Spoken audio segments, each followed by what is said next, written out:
بسم اللہ الرحمن الرحیم۔ السلام علیکم۔ آج ہم اردو ادب کی ایک مشہور مثنوی کے حوالے سے بات کریں گے جس کا نام ہے سحر البیان۔ اردو میں کافی تعداد میں مثنویاں کہی گئی ہیں، مگر جو دلکشی مثنوی سحر البیان میں موجود ہے دوسری مثنویاں جو ہیں اس خوبی سے محروم نظر آتی ہیں۔ ہم بلا تکلف یہ بات کہہ سکتے ہیں کہ سحر البیان جو ہے وہ اردو کی بہترین مثنوی ہے۔ سحر البیان اردو کی ان زندہ جاوید مثنویوں میں سے ہے جو ہر زمانے میں عوام اور خواص میں مقبول رہی ہیں۔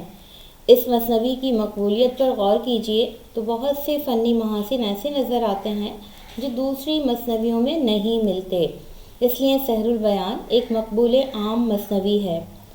فنی محاسن کے حوالے سے اس کی کردار نگاری کی بات کی جا سکتی ہے، پلاٹ کی بات کی جا سکتی ہے، جذبات نگاری، مکالمہ نگاری، مرقع نگاری، منظر نگاری، سراپا نگاری وغیرہ جو ہے وہ اس مثنوی میں بہت عمدہ نظر آتی ہے۔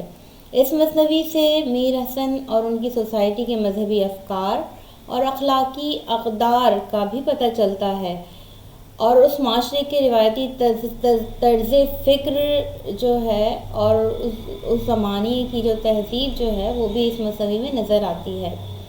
سحر البیان اس دور کے مذہبی معتقدات اور اخلاقی تصورات کی عکاس ہے۔ اودھ کی اس فضا میں جہاں تکلف اور تصنع کا دورہ تھا، ایک تہذیب بن رہی تھی۔ سحر البیان میں اس تہذیب کی تصویریں بھی محفوظ ہیں۔ میر حسن چونکہ دلی سے آئے تھے اور مغل تہذیب کے دلدادہ تھے، اس لیے اس مثنوی میں گلزار نسیم کے مقابلے میں لکھنوی عناصر کچھ کم ہیں۔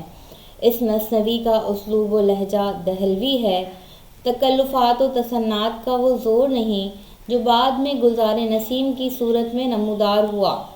اگر کہا جائے کہ میر حسن کی مثنوی اردو کی سب سے اچھی مثنوی ہے تو کہیں کہیں سے یہ آواز ضرور آئے گی کہ یہ رائے درست نہیں ہے، لیکن اگر یہ کہا جائے کہ یہ مثنوی اردو کی بہترین مثنویوں میں شمار کی جاتی ہے تو شاید کسی کو شدت سے اختلاف نہیں ہوگا، کیونکہ کہانی اور انداز بیان میں کچھ عناصر ایسے ضرور ہیں جن کے مطالعے سے اس بات کا علم ہوتا ہے کہ میر حسن نے کئی اور مثنویاں بھی کہی ہیں، لیکن جو بات سحر البیان میں ہے وہ ان کی کسی اور مثنوی میں نظر نہیں آتی۔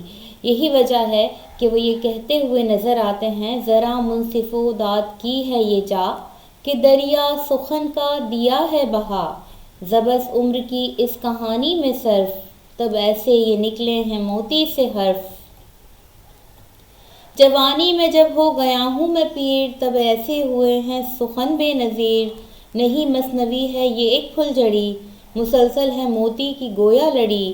نئی طرز ہے اور نئی ہے زباں، نہیں مثنوی ہے یہ سحر البیاں۔ یہ میر حسن کی تعلی ہو یا روایتی شاعرانہ پیرایا، لیکن ہم اس کو تنقید بنا کر سحر البیان پڑھیں تو بعض دلکش نتائج ضرور برآمد ہوں گے۔ آج ہم بات کر رہے ہیں سحر البیان کے پلاٹ کی، اور اس کے بعد کی اقساط میں ہم سحر البیان کی مختلف فنی محاسن پر بات کریں گے۔ جہاں تک اس مثنوی کے پلاٹ کا تعلق ہے اس میں کوئی نیاپن نہیں ہے۔ اس کہانی کے اجزاء مختلف منظوم قدیم داستانوں میں بکھرے پڑے ہیں۔ اس کی کہانی سیدھے سادھے انداز میں یوں بیان ہوتی ہے کہ کسی ملک میں ایک بادشاہ تھا جو اپنی منصف مزاجی کی وجہ سے رعایا میں بہت مقبول تھا۔ بادشاہ کو تمام نعمتیں میسر تھیں، مگر اولاد جیسی نعمت سے محرومی نے اس کی زندگی میں ایک بہت بڑی کمی پیدا کر دی تھی، اور اس محرومی کے عالم میں بادشاہ نے دنیا کو ترک کر دینے کا ارادہ کیا، مگر وزیروں اور حکام کے مشورے کی وجہ سے اس نے دنیا کو ترک نہیں کیا۔ شاہی نجومی نے بادشاہ کو اس بات کی خبر دی کہ آپ کے یہاں ایک بچے کی پیدائش ہوگی، لیکن اس کی سلامتی اور زندگی میں چند خطروں کی نشاندہی بھی کی، اور اس احتیاط کی تلقین کی کہ 12 برس کی عمر تک اس بچے کو محل کے اندر رکھا جائے اور رات کو کھلے آسمان تلے نہیں سونے دیا جائے۔ کچھ عرصے بعد واقعی بادشاہ کے یہاں لڑکا پیدا ہوا۔ اس کا نام اس کی خوبصورتی اور مردانہ وجاہت کی وجہ سے بے نظیر رکھا گیا۔ تمام شاہی تکلفات اور ناز و نام کے ساتھ 12 سال تک اسے محل کے اندر رکھا گیا، مگر سال کے آخری دن جب اس کی عمر بادشاہ کے مطابق 12 برس ہو چکی تھی، اتفاق سے ایک دن کم تھا، وہ رات کو ضد کر کے چھت پر سو گیا۔ آدھی رات کے قریب معروف پری کا وہاں سے گزر ہوا، اسے سوتے میں دیکھ کر اس پر عاشق ہو گئی اور اسے اپنے ساتھ پرستان لے گئی۔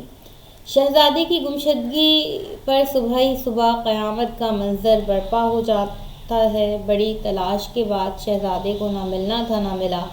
معروف پری شہزادے کو اپنی طرف مائل کرنے کی کوشش کرتی ہے، مگر شہزادہ اپنی کم سنی کے باعث ملول اور اداس رہتا ہے۔ اس پریشانی کو دور کرنے کے لیے معروف پری اس کو کل کا گھوڑا دیتی ہے۔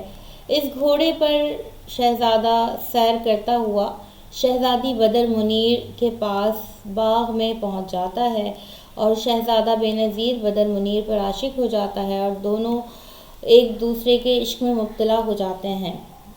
ایک دن ایک دیو ان دونوں کو دیکھ لیتا ہے اور اس کی اطلاع جو ہے وہ معروف پری کو دے دیتا ہے۔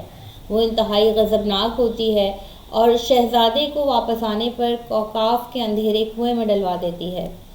جب کئی دن تک شہزادہ بے نظیر بدر منیر سے ملنے نہیں آتا تو اس کا حال جو ہے وہ خراب ہو جاتا ہے اور وہ اپنی رازدار سہیلی اور وزیر زادی نجم النساء سے مدد مانگتی ہے۔ نجم النساء شہزادے کی تلاش میں نکلتی ہے اور بڑی مشکلوں سے جنوں کے بادشاہ کے بیٹے فیروز شاہ کی مدد سے بے نظیر کو رہائی دلاتی ہے۔ دونوں کی شادی ہو جاتی ہے اور خود نجم النساء فیروز شاہ کے ساتھ بیاہ کر لیتی ہے۔ یوں یہ مثنوی اپنے دردناک انجام کو پہنچتی ہے۔ فنی لحاظ سے سحر البیان کا جائزہ لیا جائے تو اس ضمن میں میر حسن کی ذہانت پلاٹ کی تشکیل میں بروئے کار نظر آتی ہے۔ سحر البیان اردو کی ان چند عظیم مثنویوں میں سے ایک ہے جس میں اگرچہ محدود زندگی کی تصویر کشی کی گئی ہے، لیکن اپنی محدودیت کے باوجود میر حسن نے جس زندگی کو پیش کیا ہے وہ ہمارے لیے دلچسپی کا سامان مہیا کرتی ہے۔ امید ہے کہ آج کا لیکچر آپ کو پسند آیا ہوگا۔ انشاءاللہ اگلے فنی محاسن کے ساتھ ہم اگلے لیکچر میں حاضر ہوتے ہیں۔ شکریہ۔